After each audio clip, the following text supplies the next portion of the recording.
Rosie Frascella is a 12th grade. Rosie, come on! TV star. No, the other Rosie. All right. Is a 12th grade English teacher at the International High School at Prospect Heights. She's a member of the New York Collective of Radical Educators, NICOR. And the Movement of Rank and File Educators, MORE. You better listen up. It's New York speaking.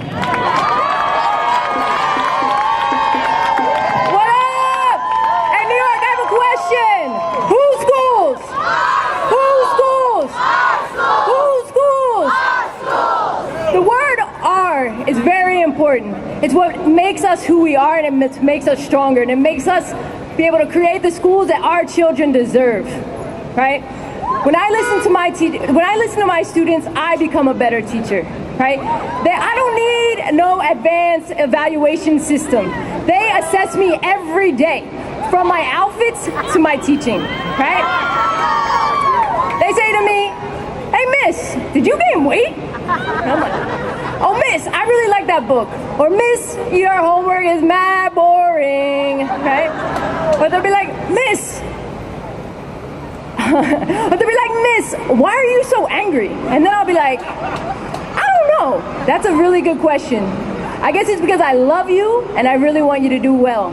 And I'm really sorry I raised my voice," right? It's our words and our relationships that make me a better teacher. But unfortunately, policy destroys the trust that we have built. When oppressive standardized tests barge into my classrooms, they make us both feel stupid and inadequate. When they fail, I feel like a failure, even though I know we both tried our best. Do you know what it is like to have to do something that you know is inherently wrong? It is the worst feeling in the world. I know all these exams thrown at my students will not measure anything in their lives. It will not measure their ability to succeed in college, their humanity, or their success in life. Right? It does not measure the vivid and passionate poems and plays they have written in my class.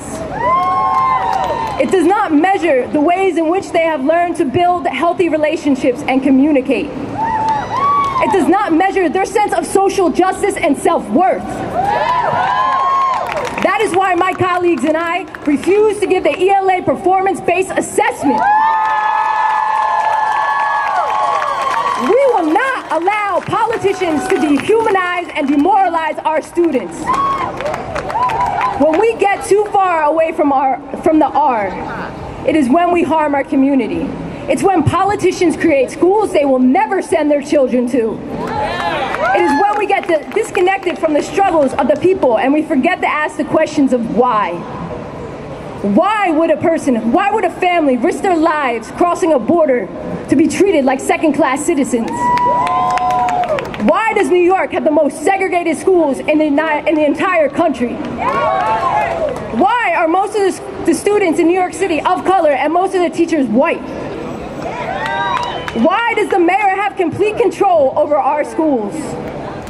Why are teachers burned out and leaving the classroom? And why is that student sleeping in my classroom? In the book, The Bluest Eye by Toni Morrison, she writes, "Since why is too difficult to handle, one must take refuge in how." Today at the rally, we might not all agree on the why, but we must agree on the how.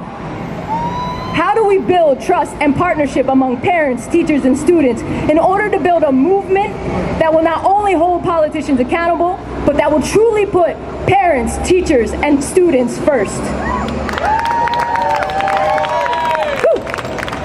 The action at my school exemplifies what we need to continue to do. We must stand up as a community of parents, teachers, and students and refuse to participate in their reform movement.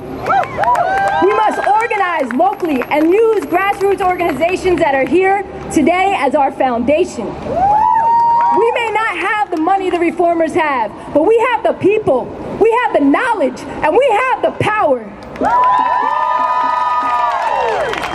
When the staff at my school risked their jobs for the well-being of their students, the leadership of the UFT was absent and silent. But we had the best union in town. We had the social media team at NICOR. We had the press team of More and Changes Stakes. We had the support of the New York City Student Union. And we had the people power of educators across the country, and in fact, across the world. Today, we must embody Tom Joad's famous quote in The Grapes of Wrath. Wherever there's a fight so children can learn, we will be there. Wherever there's an undocumented student fighting for their right to higher education, say it with me, we will be there. Wherever there's a mother opting her child out, we will be there. Wherever there are teachers refusing to give a test, we will be there, right? Wherever there's a teenager being stopped and frisked because of the color of their skin, we will be there.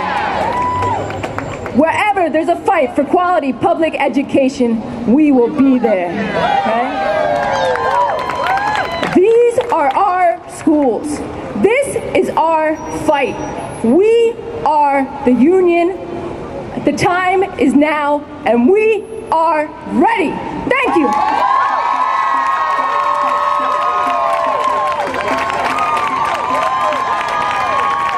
Rosie!